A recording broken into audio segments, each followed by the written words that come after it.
একটা ইন্ডিকেটর দিয়েই প্রফিট সত্যি নাকি ফাঁদ? এই প্রশ্নটা প্রায় সব বিগিনার ট্রেডারের মাথায় আসে।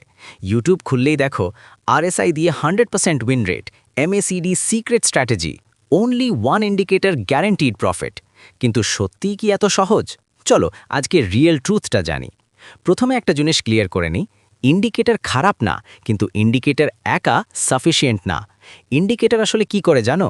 এটা পাস্ট ডেটা অ্যানালাইজ করে সিগন্যাল দেয়, মানে মার্কেট অলরেডি মুভ করার পরে ইন্ডিকেটর সিগন্যাল দেয়।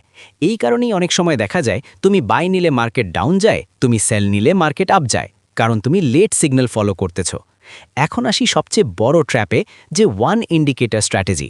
অনেকে বলে আরএসআই 30তে বাই, 70তে সেল, ইজি প্রফিট। কিন্তু রিয়ালিটি, স্ট্রং ট্রেন্ডে আরএসআই 70 ক্রস করে আরও আপ যায়, আরএসআই 30তে নামলেও মার্কেট আরও ডাউন যায়, রেজাল্ট লস। এখানেই বিগিনার ট্রেডারদের বিগেস্ট মিস্টেক।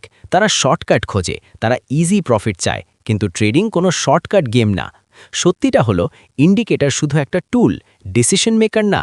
তুমি যদি শুধু ইন্ডিকেটর ফলো করো, তুমি মার্কেট বুঝতে পারবে না। তাহলে সলিউশন কি? স্মার্ট ট্রেডার কি করে? প্রথমে প্রাইস অ্যাকশন দেখে, সাপোর্ট অ্যান্ড রেজিস্ট্যান্স আইডেন্টিফাই করে, তারপর ইন্ডিকেটর দিয়ে কনফার্মেশন নেয়।